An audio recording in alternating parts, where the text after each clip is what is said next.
எல்லாருக்கும் வணக்கம். இன்றைக்கி சூப்பரான ராகி மாவு பயன்படுத்தி ஒரு ராகி களி வீட்டிலே எப்படி செய்கிறது அப்படின்னு பார்க்கலாம். இதுக்கு நான் ராகி மாவு ஒரு 2 டம்ளர் எடுத்துருக்கிறேன். 2 டம்ளர் அளவு ராகி மாவு, அது கூட தேவையான அளவு உப்பு சேர்த்துக்கலாம். உப்பு சேர்த்துட்டு தண்ணி ஊற்றி கொஞ்சமாக ஃபஸ்ட்டு கரைச்சி எடுத்துக்கலாம். அந்த கட்டி இல்லாமல் ஃபஸ்ட்டு நீங்கள் அளவாக தண்ணி வச்சு நீங்கள் நல்லா மிக்ஸ் பண்ணும்போது உங்களுக்கு கட்டிகள் விழாமல் உங்களால் கரைக்க முடியும். ஃபஸ்ட்டே நிறைய தண்ணி ஊற்றிட்டீங்க அப்படின்னா உங்களுக்கு கரைக்கிறப்போ கட்டிகள் நிறைய இருக்கும். ஸோ அதனால் கொஞ்சமாக தண்ணி ஊற்றிட்டு ஃபஸ்ட்டு மிக்ஸ் பண்ணுங்கள். தண்ணியோட அளவுன்னு பார்த்தீங்க அப்படின்னா நான் 1 பங்கு மாவுக்கு 2லேருந்து 2.5 பங்கு வரைக்கும் நீங்கள் தண்ணி வைக்கலாம். நான் 1 பங்குக்கு 2.5 பங்கு அளவு தண்ணி வச்சுருக்கிறேன். அந்த தண்ணியிலேருந்து தான் கொஞ்சமாக ஃபஸ்ட்டு எடுத்து ஊற்றி கட்டி இல்லாமல் ஃபஸ்ட்டு மிக்ஸ் பண்ணிக்கோங்க. அதுக்கப்புறம் நல்லா கரைச்சி விட்டுட்டு மிச்சம் இருக்கிற எல்லா தண்ணியும் சேர்த்து நல்லா மிக்ஸ் பண்ணி ஒன்றா கலந்து விட்டுக்கோங்க. இப்போ இந்த தண்ணி எல்லாம் நல்லா மிக்ஸ் ஆனதுக்கப்புறமா நம்ம இதை அடுப்பில் டேரெக்டாக வச்சு ஃபஸ்ட்டு கூழ் பதத்தில் நம்ம காய்ச்சிக்க போகிறோம். கூழ் பதத்தில் காய்ச்சிட்டு அதுக்கப்புறமுமே நம்ம கண்டினியூஸாக கிண்டிகிட்டே இருந்தால் தான் அந்த களி பதத்துக்கு நம்மளால் கொண்டு வர முடியும்.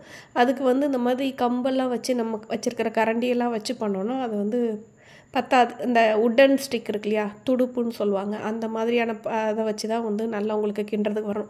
ஸோ அதெல்லாம் கொஞ்சம் கஷ்டங்கிறதுனால இப்போ யாருமே அதை நம்ம செய்யறதில்ல. ஸோ அதனால் நம்ம குக்கரில் வச்சு களி ரொம்ப ஈஸியான முறையில் நம்ம செய்யலாம். இப்போ களிக்கு ஃபஸ்ட்டு பதம் இந்த மாதிரி கஞ்சி பதம், இந்த கூழ் பதம், இந்த மாதிரி பதத்தில் நீங்கள் நல்லா மிக்ஸ் பண்ணி விட்டுக்கணும்.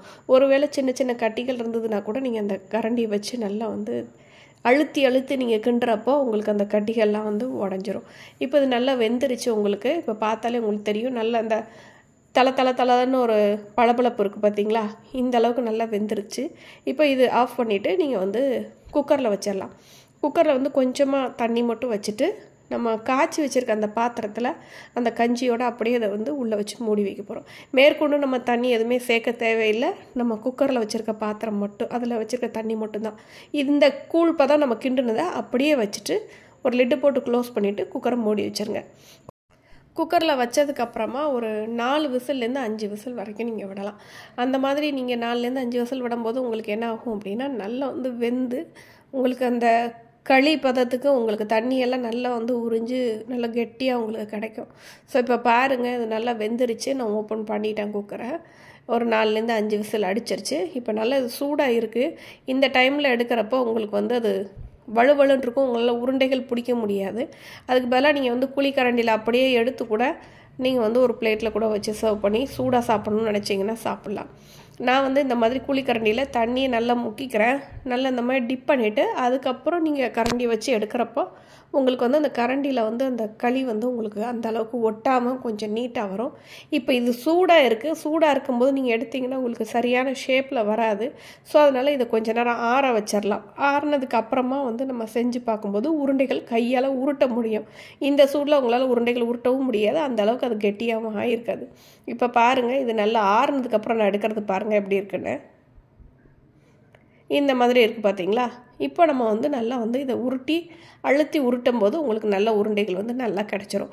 இதை இப்போவே நீங்கள் ஆறுனதுக்கப்புறமா இதுக்கு வேர்க்கடலை சட்னி வச்சு சாப்பிடும்போது ரொம்ப நல்லாயிருக்கும். ஸோ அதனால் நான் வேர்க்கடலை சட்னி வச்சு சர்வ் பண்ணுறேன்.